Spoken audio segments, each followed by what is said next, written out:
Very good morning, one and all. Let us continue our discussion with the electrocardiogram. In our last class, we have studied the basic concept for the generation of electrical activity with each cycle of the cardiac cycle during systole, during diastole, and how this electrical activity, after being generated within the heart, get spreaded all throughout the surface of the body. How the body is acting as a volume conductor. That also we have seen. Now it's a time to exactly see how the ECG is being recorded with the help of electrocardiograph machine, and what sort of waves, intervals, segments we are ultimately getting in a normal ECG, and what are the applications in various clinical conditions. So let us try and understand. Before we speak about how exactly the ECG is recorded, I would like to say a few or clarify on major aspects of the waves, why positive and negative deflections are being recorded. And for to understand this, we are taking into consideration the ECG that is recorded in lead 2. What is this lead 2? We'll come to know shortly after a few slides only. Uh, by connecting electrodes that record voltage difference between point B on right arm and point A on left leg, which is easily seen in this particular diagram. Point B is on right arm and point A is to be considered on the left leg. Magnitude, that is amplitude, and the type. Type in the sense whether the deflection is positive or negative. It ultimately depending on the muscle mass activated and the direction of activation. Muscle mass activated will decide the amplitude of the deflection, whereas the direction of activation will decide whether it will be a positive deflection or the negative deflection. Coming on to the P wave, it indicates, as we have already studied, the depolarization of atria before the atrial contraction. It is a small upward or positive deflection, as we can see here in this particular diagram. This positive deflection is because of the direction of depolarization towards point A, that is towards apex, we can say. We have studied that the direction of depolarization or in the ventricle is always from base of the heart toward the apex of the heart. Point A is positive in relation to the point B, and small magnitude because only less muscle mass of atria has been involved. Q wave. It is, see here, this is the small Q wave, which is a negative wave. It is invasion of mid portion of the interventricular septum. Can we see here in this particular diagram?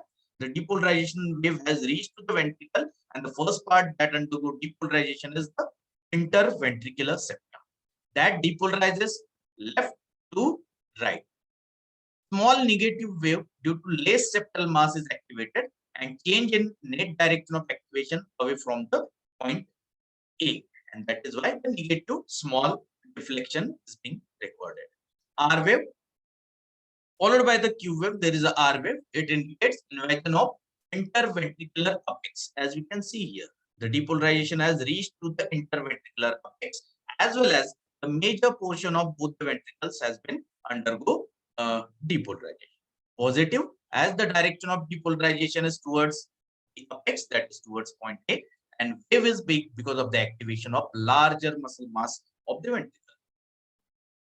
Then followed by the R wave, there is a S wave, as we can see here in this particular set of diagram. It indicates excitation of more basal portion of the ventricle. You can see here, the most basal portion of the ventricle is being undergoing depolarization. Small, as the muscle mass depolarized is less, because we are saying it is the most basal portion.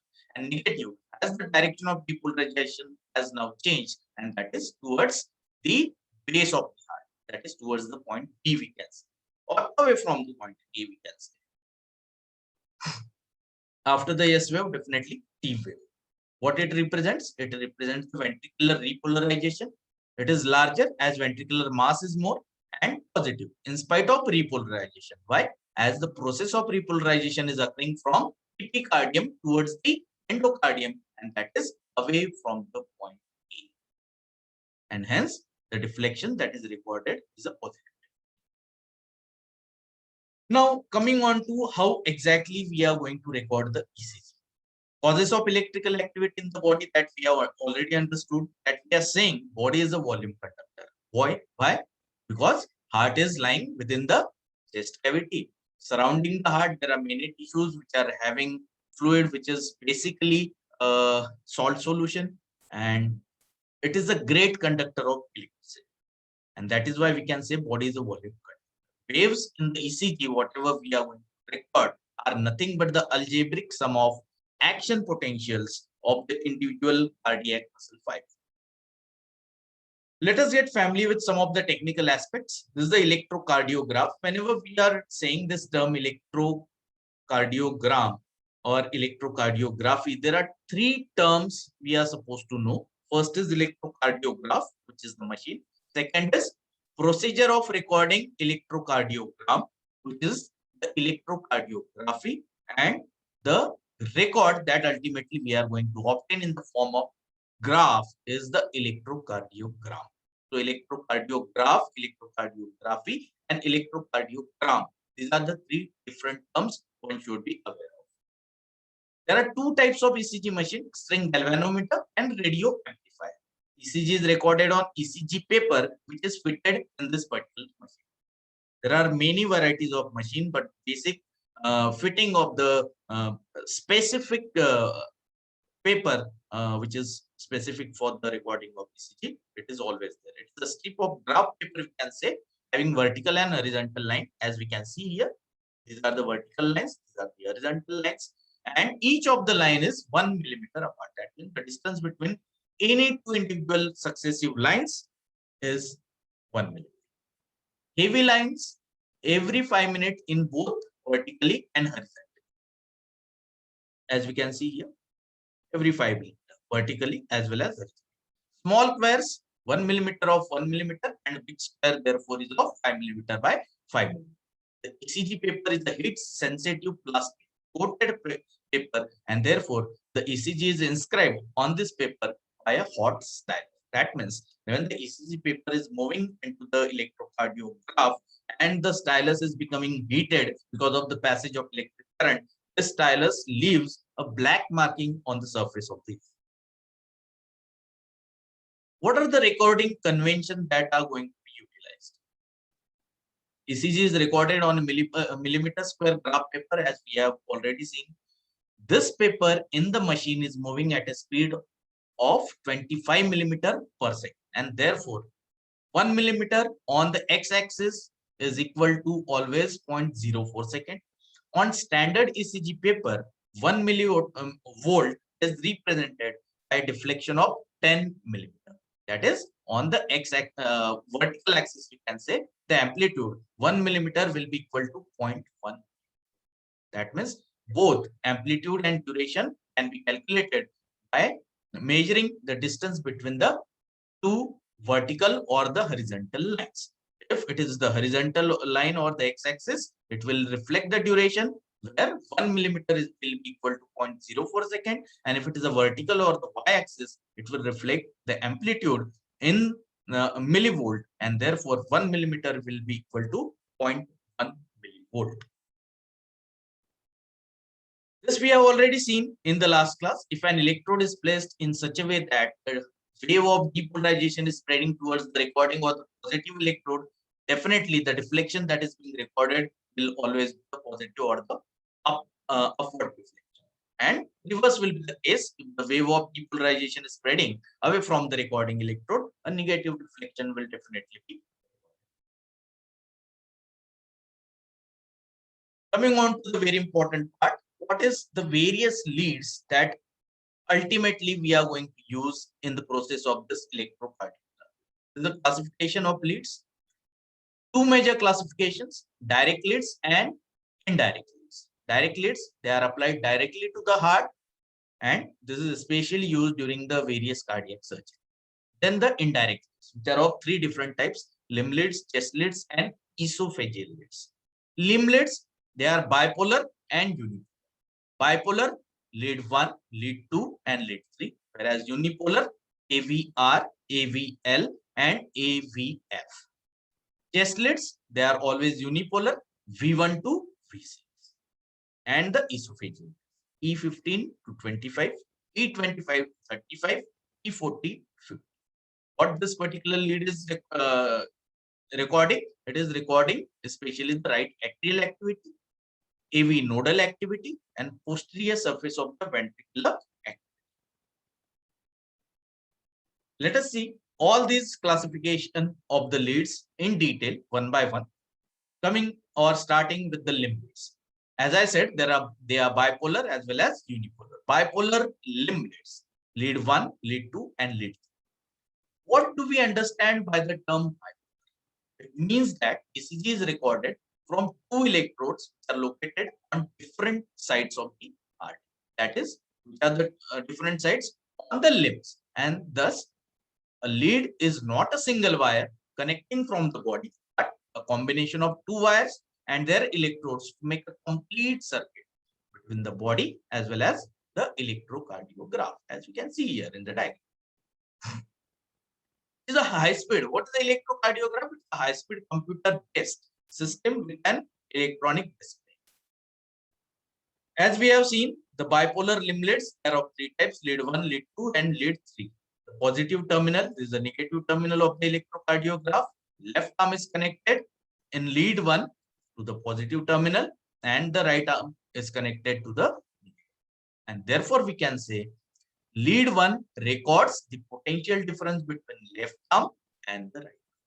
Lead 2 records potential difference between left leg and the right arm, whereas the lead 3 is recording potential difference between the left leg and the left arm.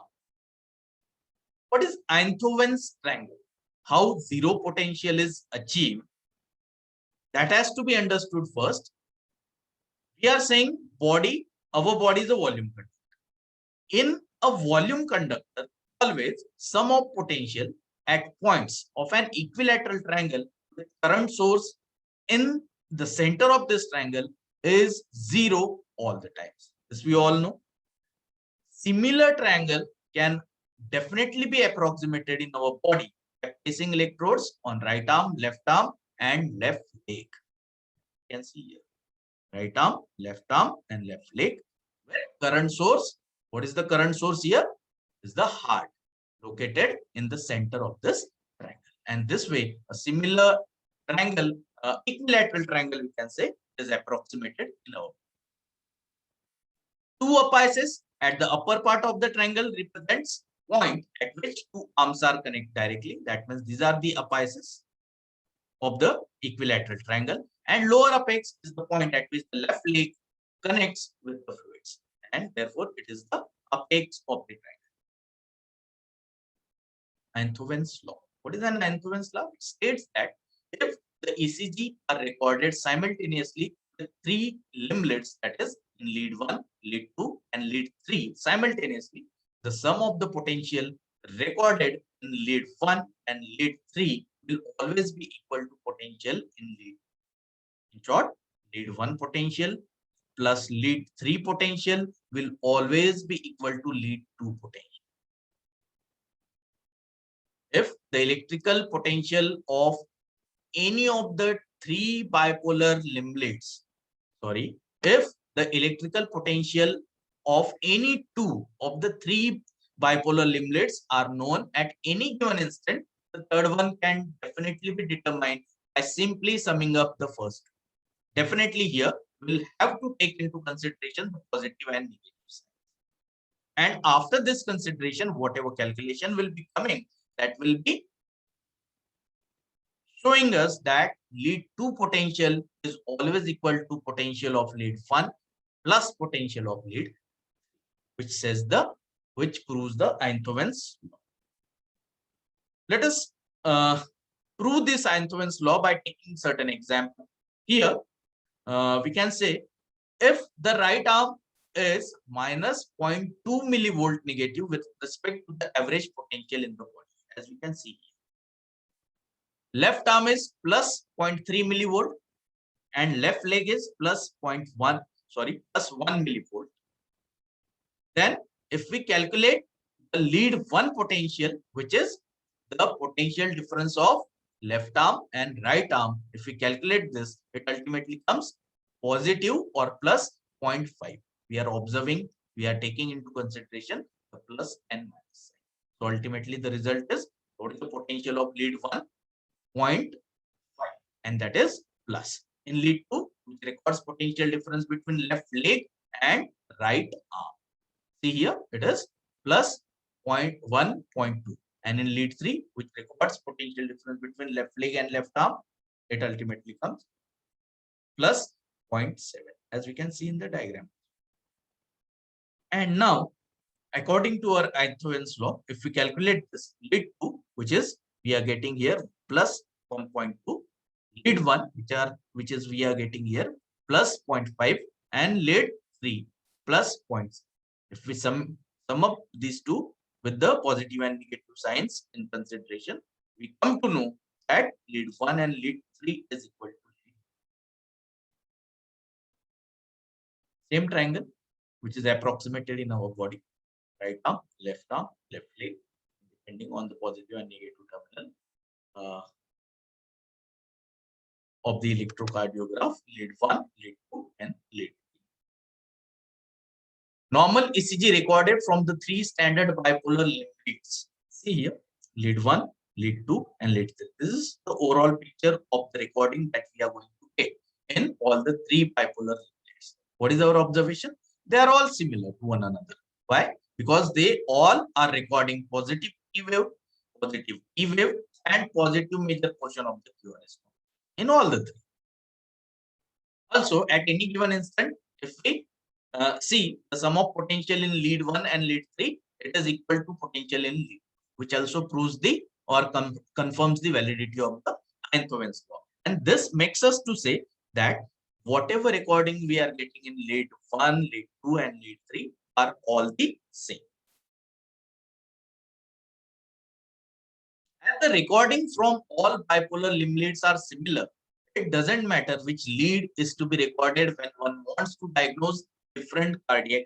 That means there is no preference can be given. That the ECG needs to be recorded in either lead 1 or lead 2 or lead 3, because all are showing the similar finding. As diagnosis of arrhythmias, in our last class also we have discussed this. What is basically the arrhythmia? The cardiac cycle we all know. There are 2 major phases, the systole and the diastole. The atrial systole is followed by atrial diastole. Ventricular systole is being followed by ventricular diastole. And this way, a particular rhythm is being always maintained in the cardiac cycle. Systole is always needs to be followed by the diastole, and diastole always gets followed by the systole. So a certain rhythm is being maintained.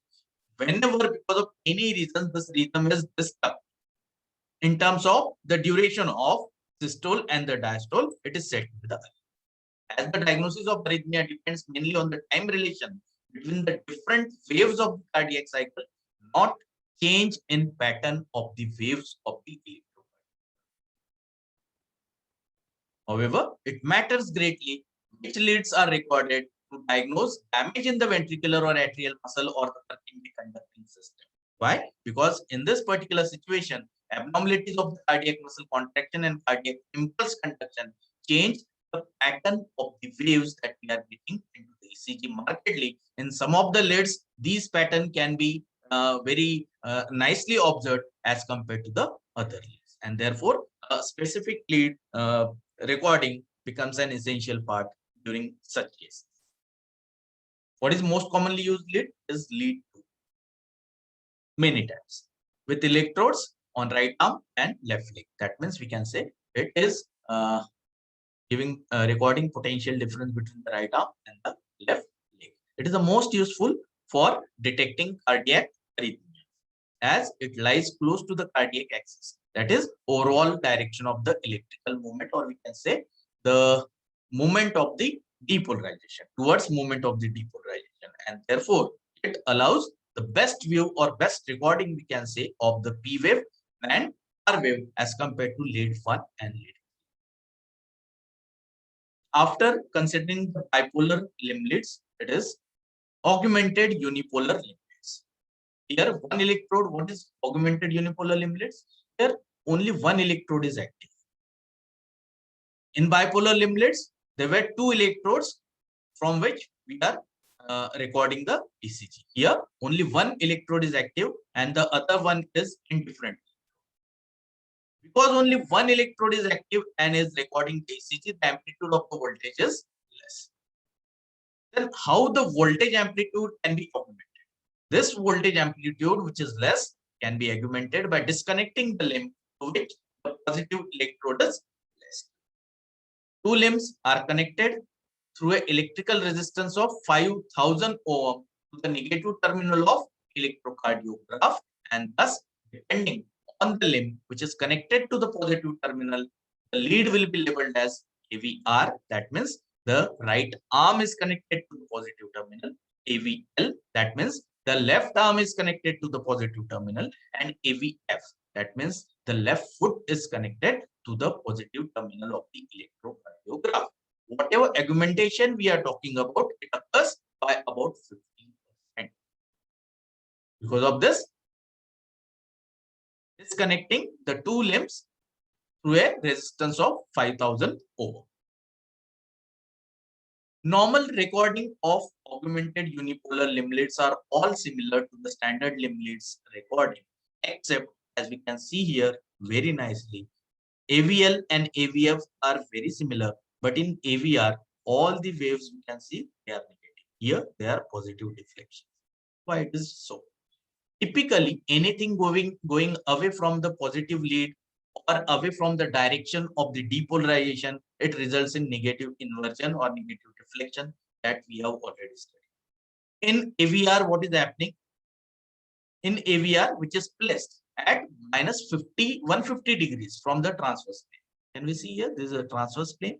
This is the direction of depolarization from base to the apex that we all know. And see here, the AVR is placed about minus 150 degrees from the transverse. As the depolarization is going away from the AVR, because depolarization is this way from base to the apex. And see here the direction of the AVR. All waves which are recorded by the AVR, they are the negative, as we can see in this particular diagram. After bipolar limb leads, unipolar leads, which are the chest leads or the precord. One electrode is placed on anterior surface of the chest directly over the heart at one point, connected to the positive terminal of the electrocardiogram. That means the electrode that we are placing on the anterior surface of the heart at a particular point is connected to the positive terminal, and this is the positive electrode or the recording electrode. Negative or indifferent electrode is connected through equal resistances, electrical resistances, to the right arm, left leg, and left arm at all the same time. There are 6 precordial leads, V1 to V6. V is for voltage, which records the electrical activity of the heart in horizontal plane. See here, V1 to V6. And why it records the electrical activity of in horizontal plane, that will come to have a look. The ideal position where this precordial leads are to be applied over the chest. V1 is to be placed or attached in 4th intercostal space right to the sternum. This is a sternal point. This is a 4th intercostal space. This is just right to the sternum. V2, 4th intercostal space left to the sternum. V3, midway between V4 and then V4, 5th intercostal space in the mid-clavicular line. V5, 5th intercostal space in the anterior axillary line, and V6 in the mid-axillary line in the 5th intercostal space. Lead V1, V2, and V3 are therefore are said to right precordial leads, and V4, V5, V6 are said to be left precordial leads. Because the heart surface are close to the chest wall, each chest lead record mainly the electrical potential of cardiac musculature immediately beneath that particular electrode. And this is the electrical recording finding over the ECG that we are getting in V1, V2 to V6. Therefore, when a minute abnormalities in the ventricles, particularly in the anterior surface of the ventricular wall, results in marked changes in the ECG recorded from the individual chest leads. Let us see what V1 and V2 is responsible for. It reflects the right ventricular activity, and main QRS deflection is negative because here V1 and V2. Main QRS deflection, as we can see, is negative because the chest electrode in these leads is near to the base of the heart than to the apex. And we know the direction of depolarization is towards the apex. Base of the heart is the direction of electronegativity during most of the ventricular depolarization. And that is why the major QRS deflection that is recorded is always negative. V3 reflects activity of both the ventricles, including the interventricular septum. And the QRS deflection that is recorded is said to be biphasic. Same above the baseline, same below the baseline, and therefore said to be biphasic. V4, V5, and V6. These three. 1, V4, V5, and reflects left ventricular activity. Main QRS deflection, as we can see here, it's positive. Chest electrode in this leads is near to the heart apex, which is the direction of electropositivity during most of the depolarization. Normally, there occurs gradual increase in amplitude of R wave from V1 to V6. As we can see, normal R wave progression. This is V1, this is V6. We can see that the R wave is the amplitude goes on, which is said to be the R wave progression. Poor R wave progression is seen in some of the clinical conditions like conduction abnormalities, myocardial infarction, and cardiomyopathy. See here, the normal R wave progression is disturbed onto the. After we study the bipolar and unipolar limb leads and chest leads, this will be the summary. Limb leads, precordial leads, bipolar, unipolar. We know limb leads are bipolar as well as unipolar. 1, 2, and 3. Standard limb leads, we can say AVR, AVL, and AVF. These are said to be the augmented limb leads. And precordial leads, always unipolar, also called as the chest. Have a word about the esophageal. E15 to 25, E25 to 35, E40 to 50. E definitely stands for the esophagus, and these numbers 15, 25, 25, 35. These numbers are indicating the distance of these electrodes from the incisor, which are expressed in centimeters. What is being done? An electrode is fixed onto the tip of esophageal catheter, and this catheter is inserted transnasally through the nose and positioned in the esophagus close to the heart chamber. At which particular point, where the distance to the posterior wall of the left atrium is only approximately 5 to 6 millimeters. As we can see here, through the nose, the electrode has been inserted and it is positioned. Assessment of the axial wave in routine ECG is difficult in some of the clinical conditions, and especially in arrhythmias. In such condition, the esophageal ECG recording becomes reliable for the identification of the P wave. The simple, rapid, and inexpensive. Coming on to what is the procedure that is to be adopted, or what should be the precaution that has to be taken while recording ECG. As we can see here, the subject has to be in a lying down position, comfortably on the couch or onto the bed. Apply jelly and place the electrodes in position. We know the position of the electrodes: right arm, and left leg, and also the chest, V1 to V6. The jelly is being applied in order to facilitate the pickup of electrical activity from the electrodes.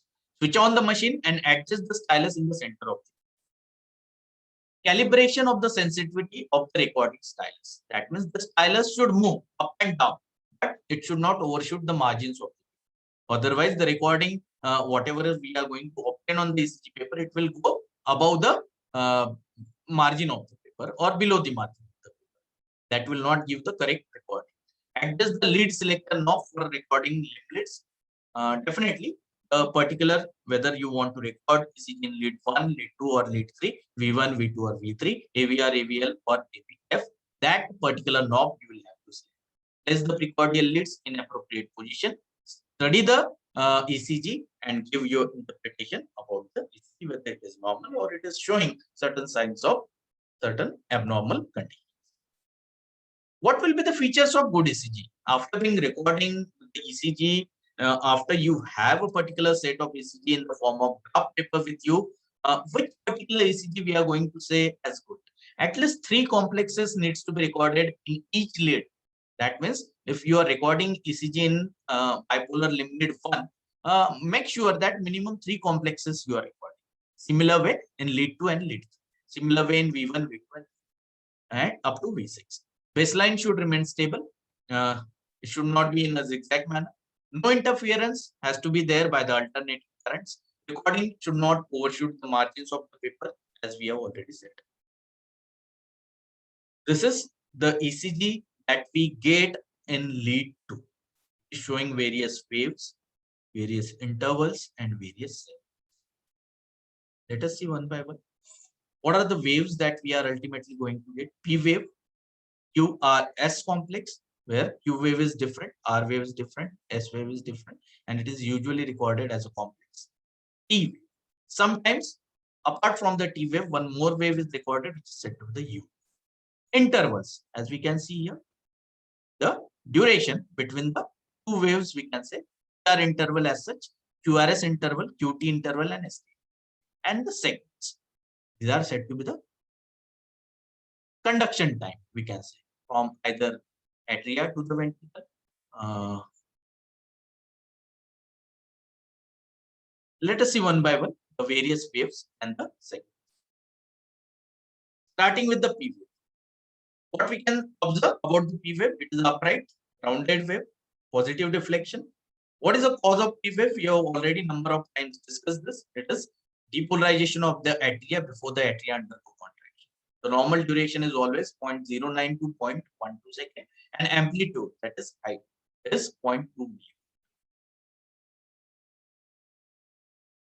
Applied part, P wave normally, as we said, it is upright, positive deflection. It becomes bifurcated or absent in a conditions like atrial fibrillation. It will not be recorded.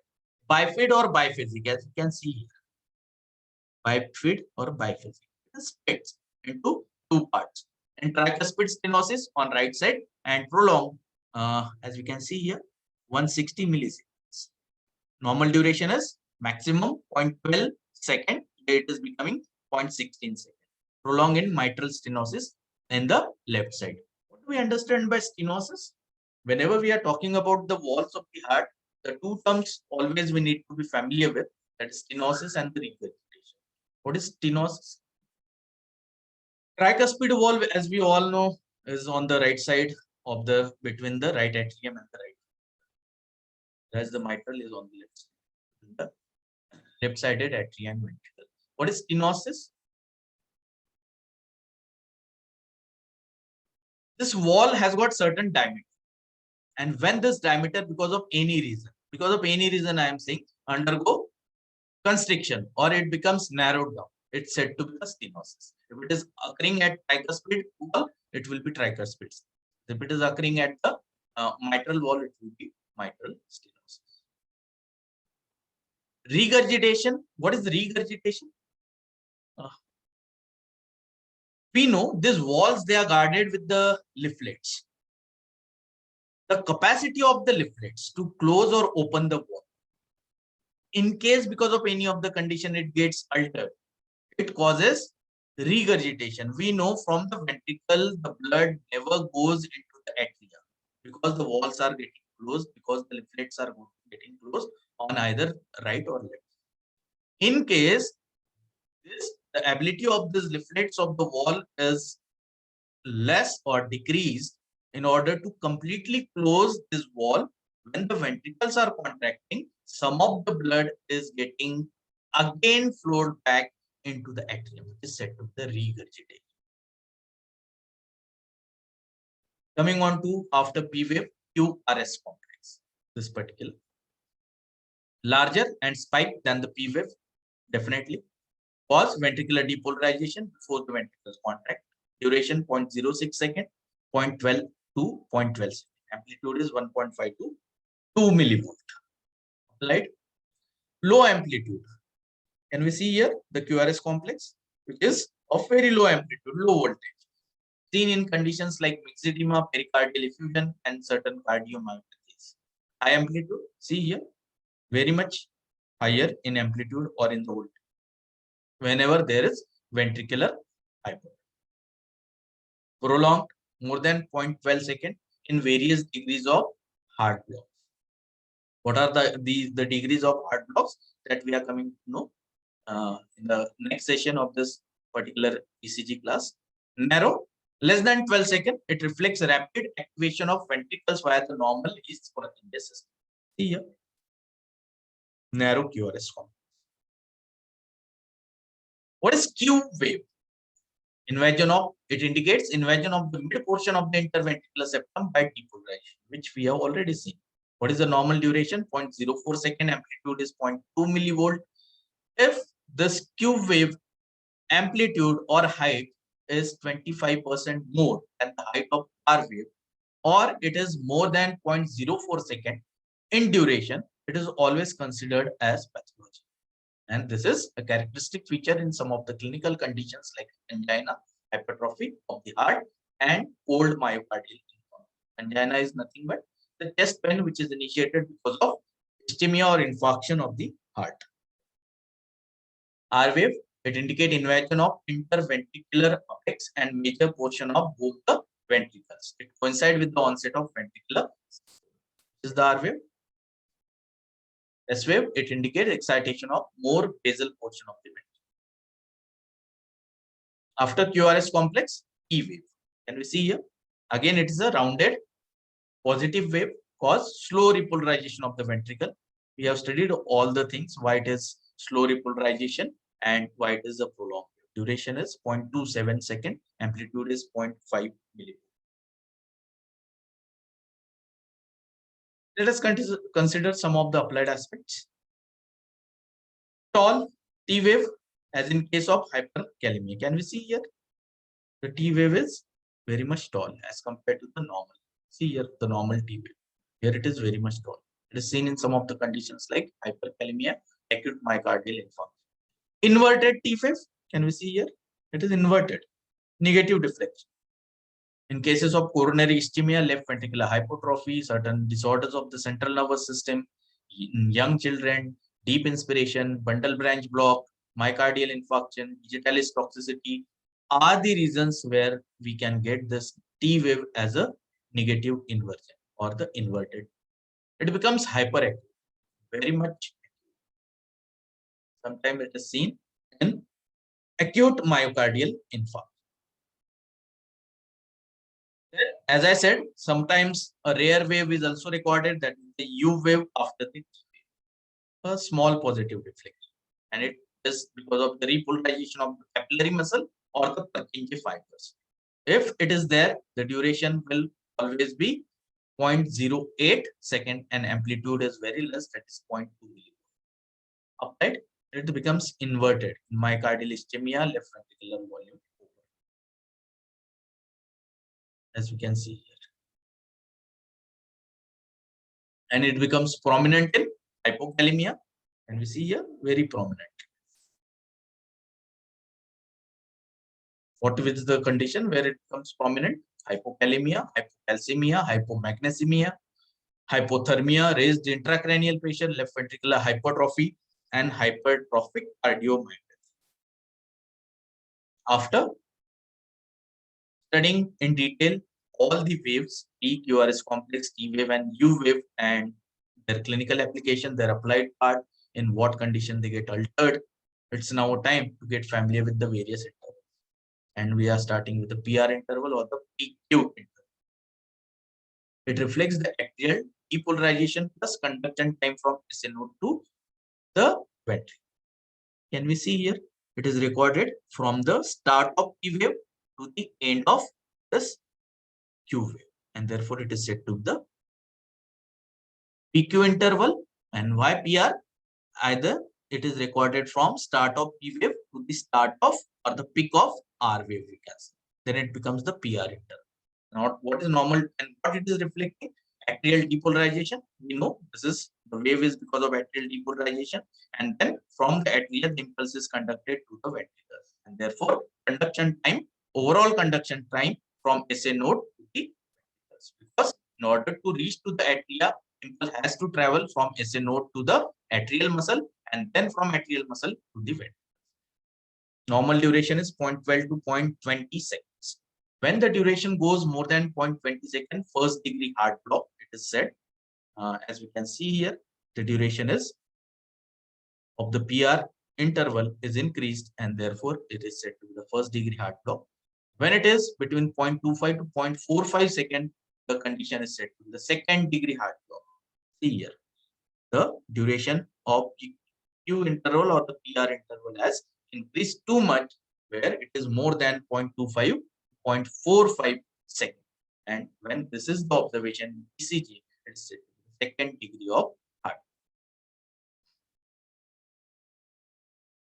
If it becomes less than the normal, that is less than 0.12 seconds, it is pre-excitation syndrome via an accessory pathway, which leads to an early activation of the ventricle, such as in a syndrome like Wolff-Parkinson-White.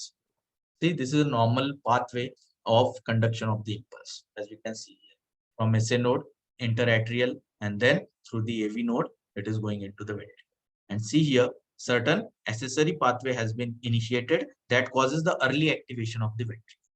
Therefore, the duration, overall duration of the PR interval, it gets, as we can see in the diagram also. Immediately after the P wave, there is a QRS complex is being.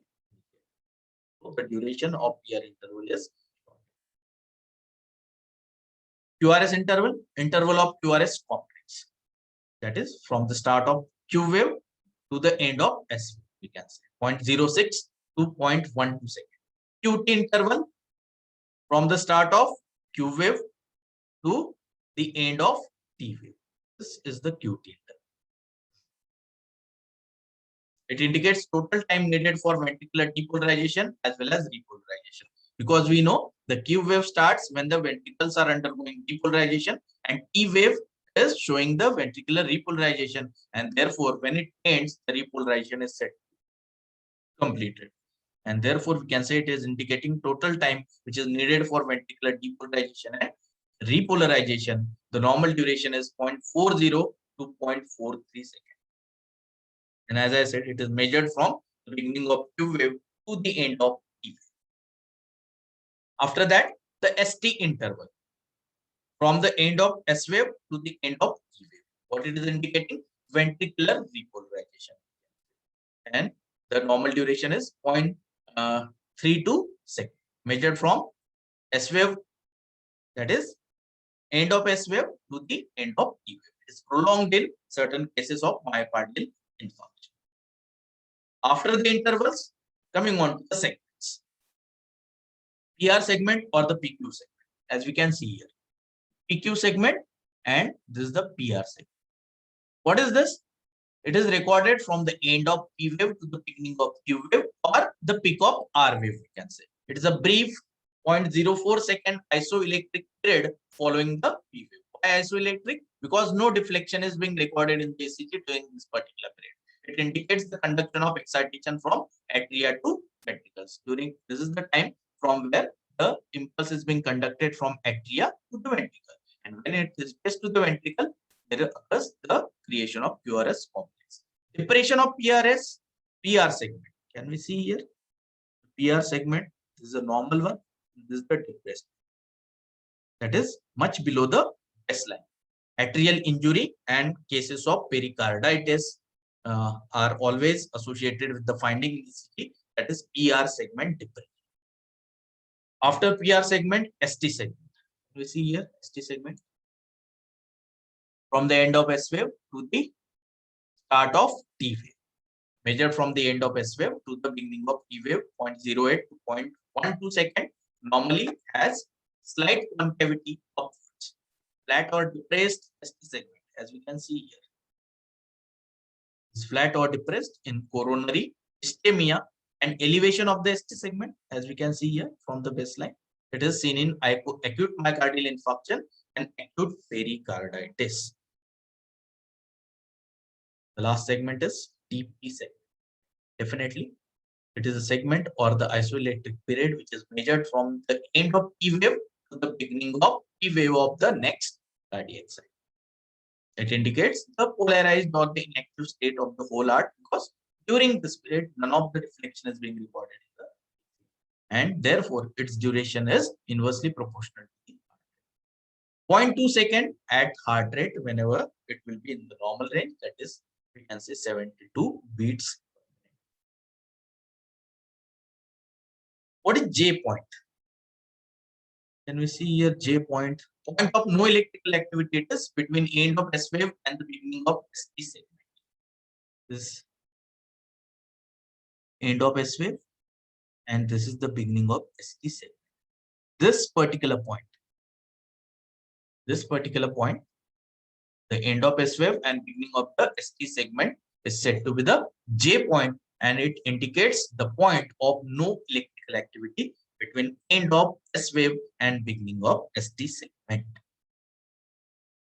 So this way we got familiar with the various waves, intervals, segments, the various clinical conditions associated, and what are the deflection, alteration we are going to get in the ECG. Now, coming on to the very important part, can we record heart rate from the ECG? Definitely. There are two methods described. One is rule of 300 and from the speed of the ECG paper. Let's see one by one. Rule of 300, what it indicates? 300 is divided by number of big boxes between the neighboring QRS complexes. Gives result approximately equal to the heart. See here, this is one QRS complex. This is second. These are the two successive QRS complexes. What they are saying, the number of big boxes. So 1, 2, 3, 4, 5, say 6.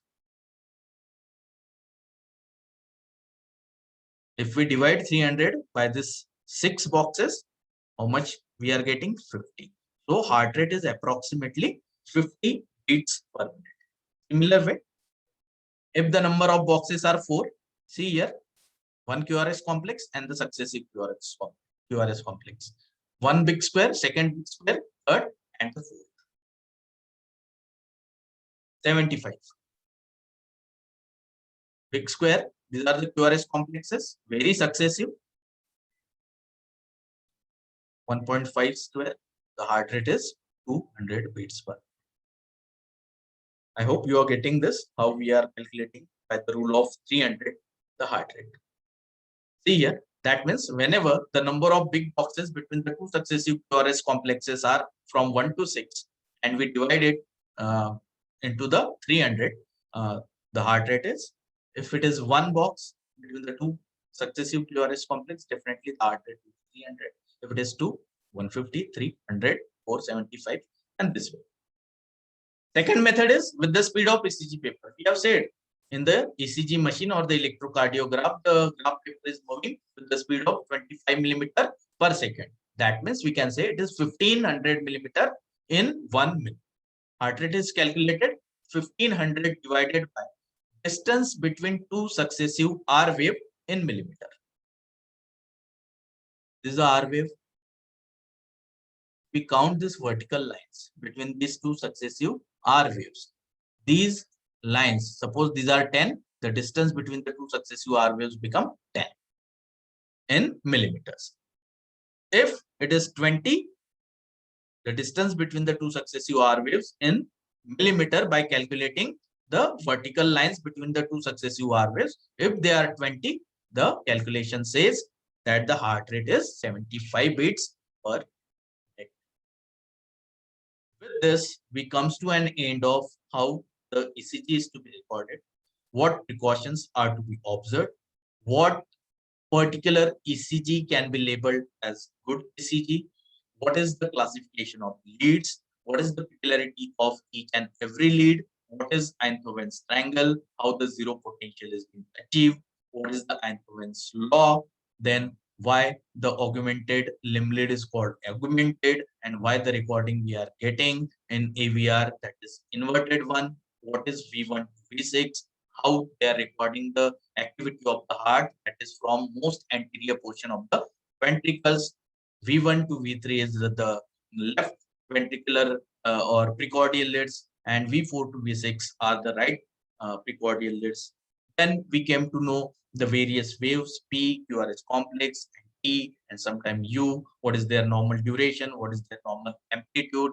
In which particular clinical condition, what sort of alteration comes into these waves? That also we have studied. Then the intervals we took into consideration and the various segments also we have taken into consideration. And at the last, we finished it up with the process of calculation of heart rate by means of rule of 300 and by means of the paper running speed in the ECG. The next class will be discussing the last aspect of the ECG, that is what are the various conduction abnormalities and what particular features we are going to get when we record the ECG when the person is suffering from this conduction abnormalities. Till then, take care.